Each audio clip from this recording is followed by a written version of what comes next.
Assalamualaikum warahmatullahi wabarakatuh. Perkenalkan, nama saya Muhammad Rehan Maulana dari Teknik Sipil Angkatan 2021, Kampus Palembang dengan NIM 03011380126140. Kali ini saya akan menjelaskan tentang prestasi saya, yaitu tentang manajemen limbah konstruksi dan limbah B3. Di sini, apa sih B3 itu? B3 itu bahan berbahaya dan beracun atau B3 adalah setiap bahan yang karena sifat dan konsentrasi jumlahnya baik secara langsung maupun tidak langsung dapat mencemarkan dan atau merusak lingkungan hidup, kesehatan, kelangsungan hidup manusia serta makhluk hidup lainnya. Singkatnya, B3 ini adalah semacam limbah yang dapat mencemarkan lingkungan serta makhluk hidup lainnya. Jenis-jenis limbah B3. Di sini berdasarkan sumbernya, limbah B3 dibedakan menjadi tiga jenis, yaitu satu, limbah B3 dari sumber tidak spesifik. Limbah ini tidak berasal dari proses utama, melainkan dari kegiatan pembelian alat, inhibitor korosi, pelarutan kerak, pencucian, pengemasan, dan lain-lain. Kedua, ada limbah B3 dari sumber spesifik. Limbah ini berasal dari suatu proses industri atau kegiatan utama. Yang ketiga ada limbah B3 dari sumber lain. Limbah ini berasal dari sumber yang tidak diduga, misalnya produk kadaluarsa, sisa kemasan, tumpahan, dan buangan produk yang tidak memenuhi spesifikasi. Klasifikasi B3. Di sini saya telah mengklasifikasi beberapa sifat dari limbah B3, yaitu ada mudah meledak, pengoksidasi, mudah terbakar, beracun, korosif, berbahaya, bersifat iritasi, berbahaya bagi lingkungan, karisogenik, teratogenik, dan mutagenik. Selanjutnya saya akan bahas satu-satu tentang sifat-sifat ini. Yang pertama ada mudah meledak atau eksplosif. Limbah mudah meledak adalah limbah yang pada suhu dan tekanan standar dapat meledak karena dapat menghasilkan gas dengan suhu dan tekanan tinggi lewat lewat reaksi fisika atau kimia sederhana. Limbah ini sangat berbahaya baik saat penanganannya, pengangkutan, hingga pembuangan karena bisa menyebabkan ledakan besar tanpa diduga. Adapun contoh limbah B3 dengan sifat mudah meledak, misalnya limbah bahan eksplosif dan limbah laboratorium seperti asam perikat. Limbah ini termasuk limbah yang sangat berbahaya karena dapat mencelakai seorang pekerja karena berasal dari ledakan bahan-bahan yang mudah meledak. Lanjut ada pengoksidasi atau oxidizing. Limbah pengoksidasi adalah limbah yang dapat melepaskan panas karena teroksidasi sehingga menimbulkan api saat bereaksi dengan bahan kimia lainnya. Limbah ini jika tidak ditangani dengan serius dapat menyebabkan kebakaran besar pada ekosistem. Contoh limbah B3 dengan sifat pengoksidasi misalnya kaporit. Pengoksidasi di sini lebih eh, mengarah ke cairan oksidasi yang dapat merusak lingkungan maupun merusak eh, ekosistem dari tempat konstruksi ataupun tempat kerja. Lalu yang selanjutnya ada mudah terbakar atau flammable. Limbah ini memiliki sifat mudah sekali menyala yang dapat terbakar karena kontak dengan udara, nyala api, air, atau bahan lainnya meski dalam suhu dan tekanan standar. Contoh limbah B3 yang mudah menyala misalnya pelarut benzena, pelarut toluena, dan pelarut aeston yang berasal dari industri cat, tinta, pembersihan logam, dan laboratorium kimia. Limbah ini biasanya eh, memiliki sifat yang mudah terbakar dan juga selalu sering diawasi oleh pekerja-pekerja lainnya dan me- dan menempatkannya pada tempat-tempat yang aman. Lanjut ada beracun, limbah beracun atau toksik. Limbah beracun adalah limbah yang memiliki atau mengandung zat yang bersifat racun bagi manusia atau hewan, sehingga menyebabkan keracunan, sakit, atau kematian, baik melalui kontak pernapasan, kulit, ataupun mulut. Contoh limbah B3 ini adalah limbah pertanian seperti buangan pestisida. Limbah beracun ini sangat berpengaruh kepada lingkungan, karena banyaknya zat-zat yang terdapat dalam racun dapat langsung diserap oleh lingkungan itu sendiri maupun manusia sebagai produsennya. Lanjut ada sifat korosif. Limbah yang bersifat korosif adalah limbah yang memiliki ciri dapat menyebabkan iritasi pada kulit, menyebabkan pengkaratan pada baja, mempunyai pH lebih dari 2 bila bersifat asam, dan pH lebih 12,5 bila bersifat basa. Contoh limbah B3 dengan ciri korosif lain misalnya sisa asam sulfat digunakan dalam instruksi baja, limbah asam dari baterai dan acu, serta limbah pembersih sodium hidroksida pada instruksi logam. Jadi, sifat korosif ini sering berpengaruh kepada bahan-bahan yang mengandung logam seperti baja. Jika suatu konstruksi baja itu tidak dilapisi dengan suatu cat, maka ditakutkan akan mengalami sifat korosif yang dapat mempengaruhi mutu dari baja tersebut. Selanjutnya ada sifat berbahaya atau harmful. Yang berbahaya di sini adalah limbah yang baik dalam fase padat, cair, maupun gas yang dapat menyebabkan bahaya terhadap kesehatan sampai tingkat tertentu melalui kontak inhalasi ataupun oral. Jadi maksudnya di sini limbah ini sangat berbahaya bagi kesehatan manusia itu sendiri atau pekerja itu sendiri. Bisa menjadi dari inhalasi atau pernapasan ataupun oral atau dari organ.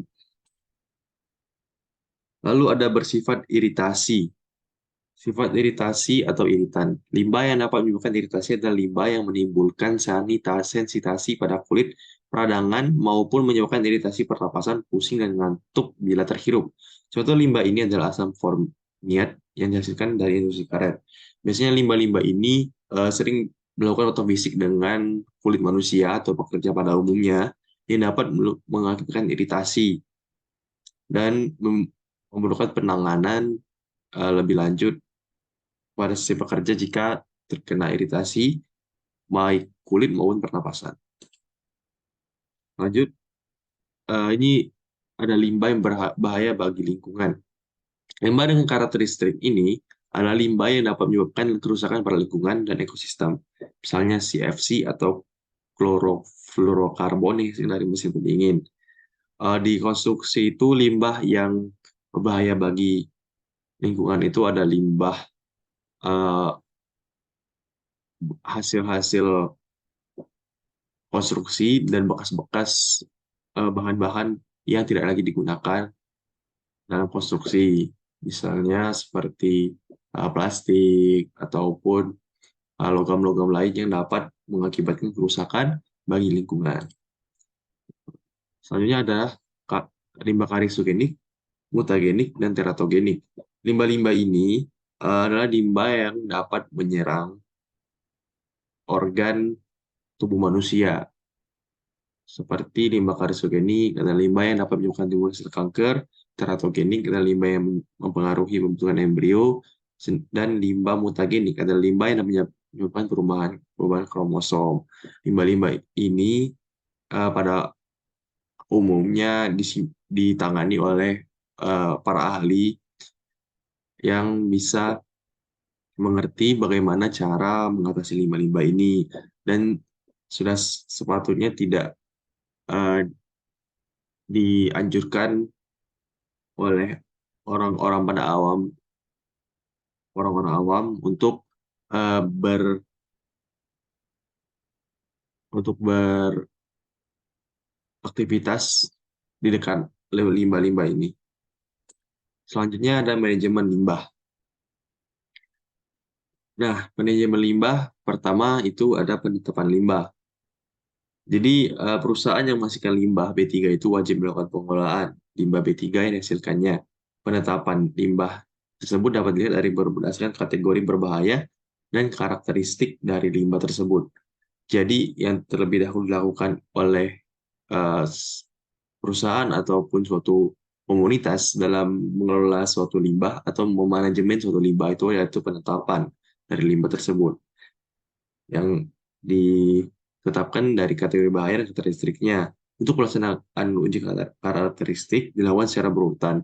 Uji karakteristik dilakukan menggunakan laboratorium yang terakreditasi untuk masing-masing uji. Dalam hal tersebut, belum terdapat laboratorium deteksi. Uji karakteristik dilakukan dengan menggunakan laboratorium yang melakukan prosedur yang telah memenuhi standar nasional Indonesia mengenai tata cara berlaboratorium yang baik. Jadi bakal dapat karakteristik dari Limbah tersebut seperti mudah terbakar, mudah meledak, korosif, beracun, dan lain-lain. Lalu, hasil evaluasi itu terhadap limbah akan menunjukkan karakteristik limbah yang memenuhi ketentuan. Rekomendasi tim ahli limbah B3 membuat pertanyaan bahwa limbah merupakan limbah B3 kategori 1 atau limbah B3 kategori 2. Sedangkan jika hasil evaluasi terhadap limbah tidak menunjukkan adanya karakteristik limbah B3 yang memenuhi ketentuan, rekomendasi tim ahli limbah B3 membuat pernyataan bahwa limbah merupakan limbah non B3. Limbah-limbah ini sudah dibahas di semester awal tentang jenis-jenis limbah. Selanjutnya ada pengurangan limbah. Nah, sesuai PP nomor 22 tahun 2021 pasal 283, setiap orang yang menghasilkan limbah B3 wajib melakukan pengurangan limbah B3. Di sini, eh, pengurangan limbah B3 bisa dilakukan melalui satu substitusi bahan, pemilihan bahan baku dan atau bahan penolong yang semula mengandung B3, digantikan dengan bahan baku dan atau bahan penolong yang tidak mengandung B3. Jadi di sini lebih diganti barang-barang yang berpotensi menjadi limbah-limbah B3.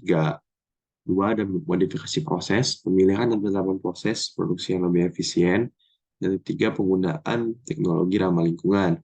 Jadi sepatutnya kita sebagai manusia untuk uh, untuk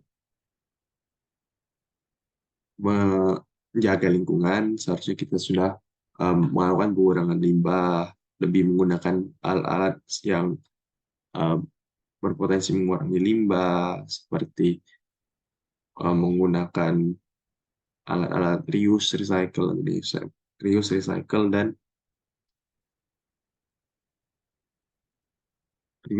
dan ya itulah.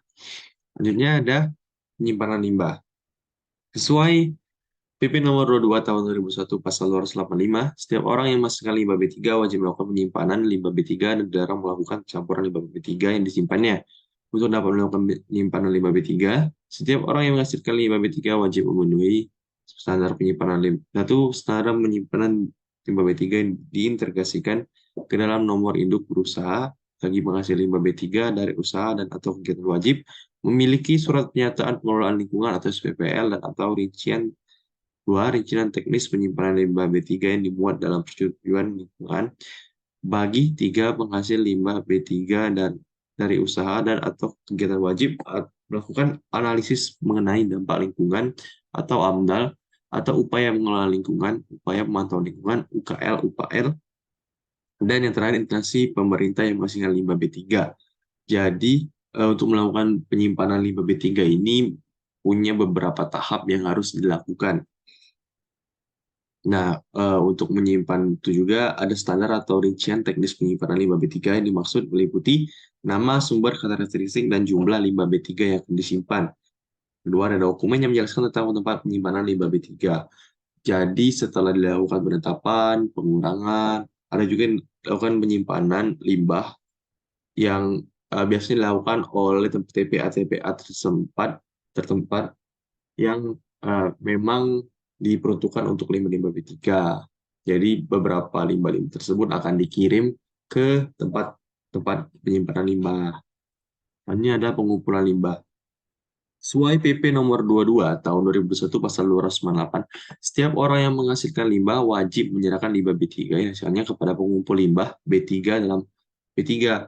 Nah, di sini tadi kan ada pengumpul dan ada penyimpan. Jadi para pengumpul ini harus mengumpulkan limbah-limbahnya ke tempat penyimpan tadi. Nah, ini dalam hal tidak mampu memenuhi ketentuan jangka waktu penyimpan limbah atau kapasitas tempat penyimpanan limbah B3 terlampaui. Jadi jika tidak ada lagi tempat dalam mengumpulkan B3 sendiri, bisa langsung dinyerahkan limbahnya ke tempat pengumpul. Jangka waktu penyimpanan B3 mencakup untuk limbah B3 ini sebesar 50 kg per hari atau lebih disimpan paling lama 90 hari sejak limbah B3 dihasilkan. Untuk limbah B3 kategori 1 yang dihasilkan kurang dari 50 kg per hari atau lebih disimpan paling lama 180 hari sejak limbah B3 dihasilkan. Untuk limbah B3 kategori 2 dari sumber tidak spesifik dan sumber spesifik umum yang dihasilkan kurang dari 50 kg per hari atau lebih disimpan paling lama 365 hari sejak limbah B3 dihasilkan. Penyerahan limbah B3 harus disertai dengan bukti penyerahan limbah B3 di mana dengan bukti penyerahan limbah B3 ini menjadi bagian dalam pelaporan pelaksanaan kegiatan penyimpanan limbah B3. Jadi untuk pengumpulan limbah B3 sendiri punya ketentuan-ketentuan juga, bukan hanya bukan hanya penyimpan, pengumpul juga mempunyai ketentuan. Selanjutnya ada pengangkutan limbah. Sesuai PP nomor 22 tahun 2001 pasal 310, pengangkutan limbah B3 wajib dilakukan menggunakan alat angkut, maaf,